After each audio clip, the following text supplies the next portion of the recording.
Good morning, everyone. Thank you for having me here today. Goldie, thank you for the opportunity.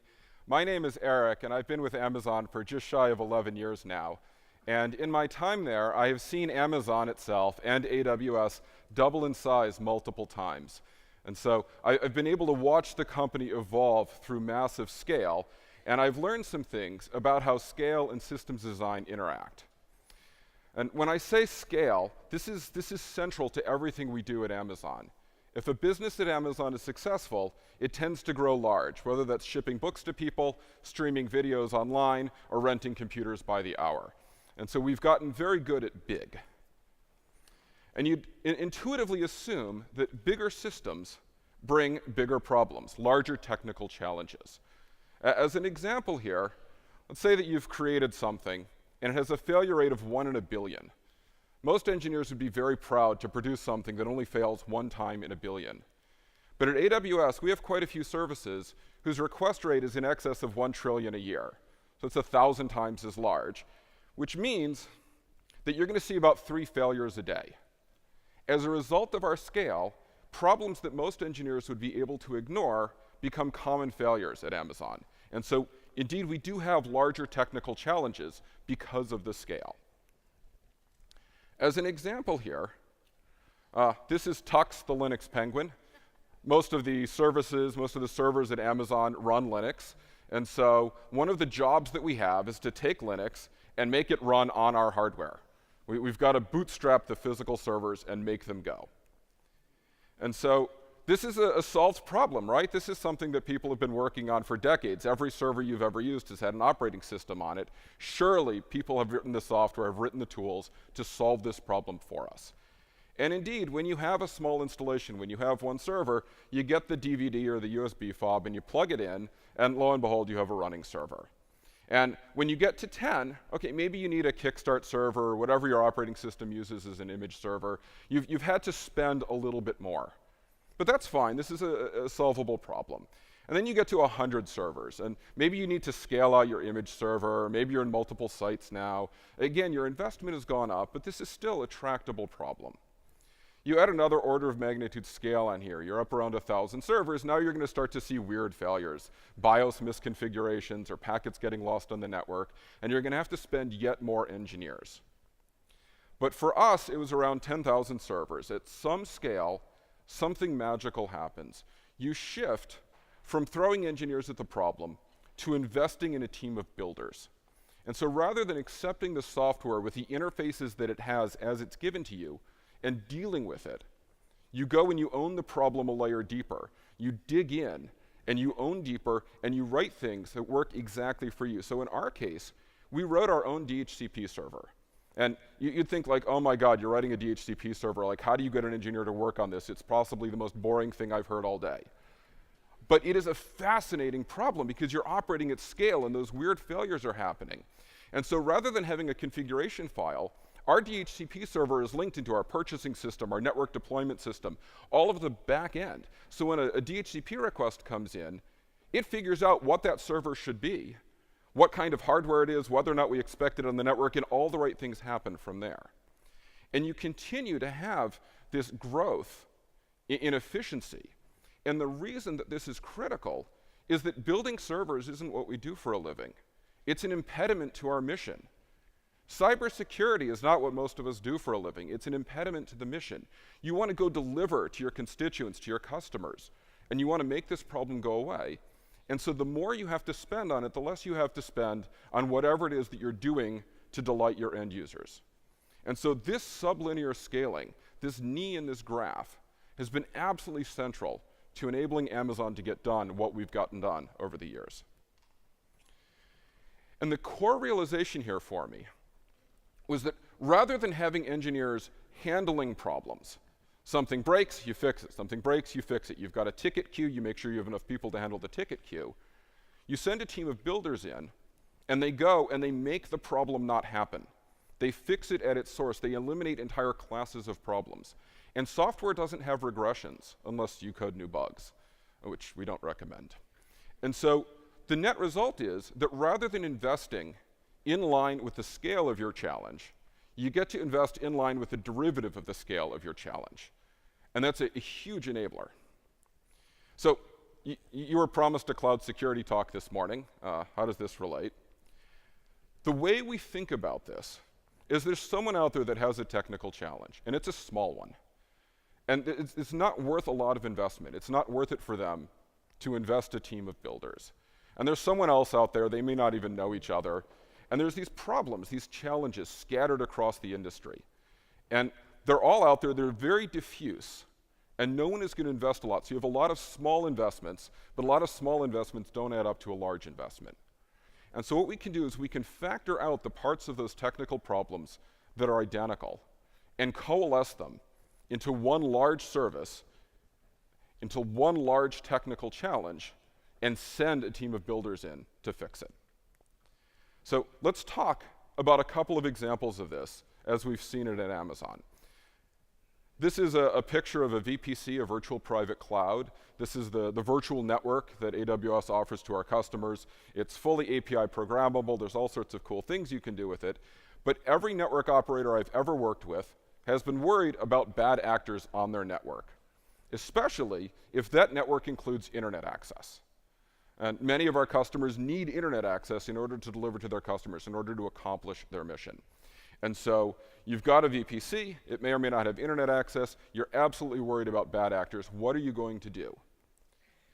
And so we had this challenge at scale for all of our VPC customers, and that enabled us to invest, and we were able to, last year at reInvent, our conference in Las Vegas, launch Amazon GuardDuty. This is a 100% cloud-native, API-driven intrusion detection system. And the getting started experience for GuardDuty is absolutely magical. I work for AWS. I'm supposed to tell you that our services are awesome. And you should take this all with a grain of salt.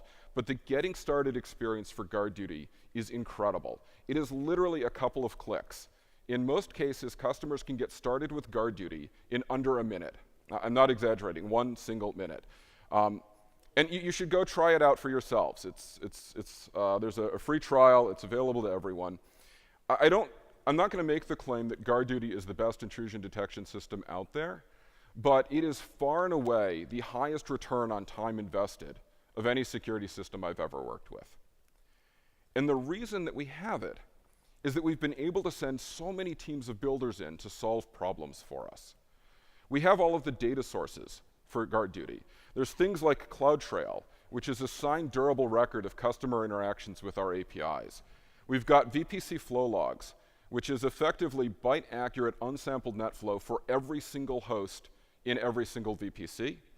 And we have our DNS logs. Every customer using our VPC DNS infrastructure, we have full request and reply logging for every single host.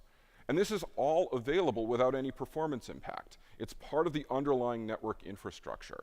And we don't have any of the challenges that traditional networks have. Well, we have this brand of switch, or we have that version of firmware. It's all VPC, it's all API driven, and so we can consistently and uniformly enable this kind of data collection. But that's just raw data. These things, customers can use them, but you've got to be able to use them. So we built GuardDuty. And in order to do that, we needed yet another team of builders. We needed a team of machine learning experts and security analysts who spend all day, every day, going in and coming up with new detections for our customers and improving the detections we already have. This is a massive investment. It is far more than even Amazon could have afforded to spend on this problem before we had AWS. But now that we have AWS, now that we have the cloud and we have all of these customers who bring their challenges to us, we've been able to centralize this problem and spend much more on it than Amazon itself was able to. And in all honesty, GuardDuty is much better than the internal tools that we built for ourselves over the years. And we are actively in the process of turning off our internal tools in favor of GuardDuty. It's a great place to be. I'm very excited about this. This is a sample screen of the GuardDuty console. This is a customer that is having an artificially bad day just so we could show all sorts of different kinds of findings. Hopefully, if you turn on GuardDuty, your screen does not look like this. But again, the entire effort that the customer put in to getting all of this value was literally a couple of clicks and then wait for network behavior to trigger. And so the scale here has enabled us to do amazing things, not just for ourselves, but for our customers. Another example is Internet of Things security. I'm sure we've all read the news stories about light bulbs and things like that. And so the whole idea behind IoT is you have these things scattered across the world.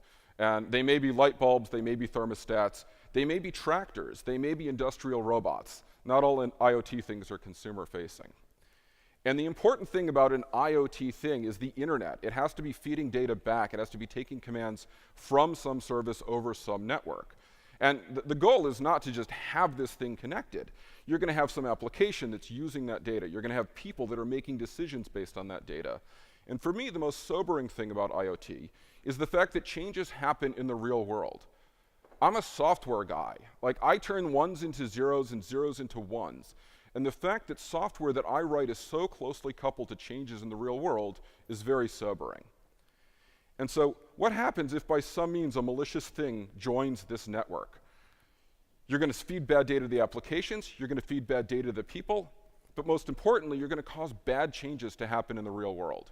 It may be simple economic loss. You buy too much fuel or your lights won't turn on. Or it may be something worse, like an assembly line shuts down for weeks. Or even worse, an assembly line won't shut down when someone hits the emergency power off button. And so we took the decision that if you're going to connect to the AWS IoT service, you're going to use good TLS, transport layer security. Not just TLS, but good modern TLS with strong authentication. This was absolutely the right decision from a security perspective. We were setting a high bar and we were holding the industry to it. But it was a very challenging business decision because these things are made with the cheapest device possible, and that's entirely reasonable. You want to reduce your bill of materials costs so you can deliver to your customer at the lowest price. And so often these chips wouldn't have the horsepower, the crypto offload hardware, to do TLS in any sort of timely fashion. There was one chipset that we had that literally took 35 minutes to negotiate TLS. This is something that your web browser does in the blink of an eye. You don't even notice it happening. And the other problem that we had was that the software stacks that these builders are building with don't include these protocols. They're stripped down for these tiny little microcontrollers. And who wants TLS? Like, the hardware can't even support it. Why would I have the software for it?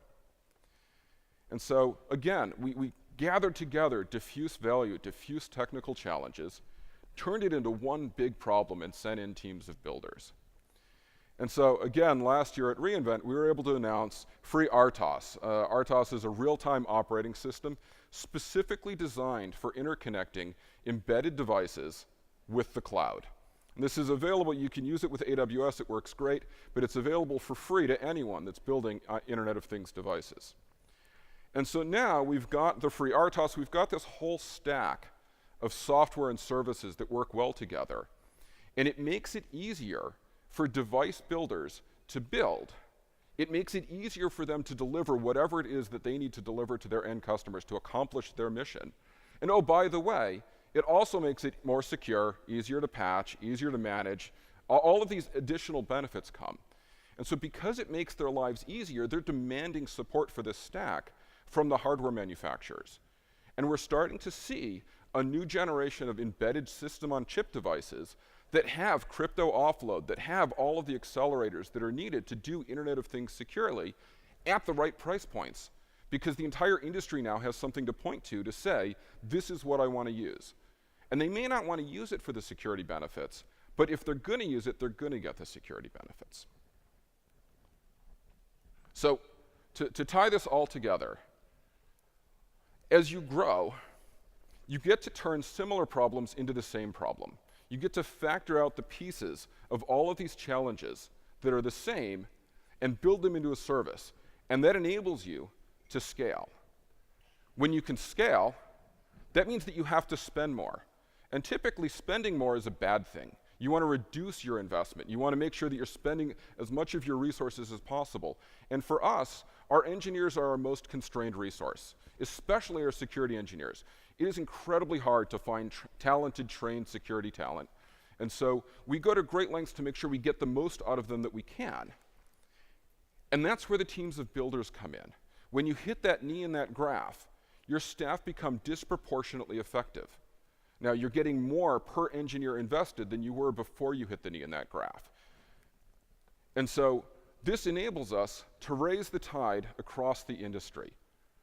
Our customers are getting better service directly from us, but even people that aren't Amazon's customers, even people that aren't customers of any of the large cloud providers that are benefiting from scale, are seeing better hardware for IoT, better options for building software, and an example that the entire industry can follow of how to build securely. And so, as I sit here and I watch Amazon and AWS continue to scale, I don't do so with trepidation. I'm excited for the next level of scale, the next order of magnitude, because it means that more problems are going to hit the knee in that graph, and it's going to enable us to do more interesting things for our customers. Thank you.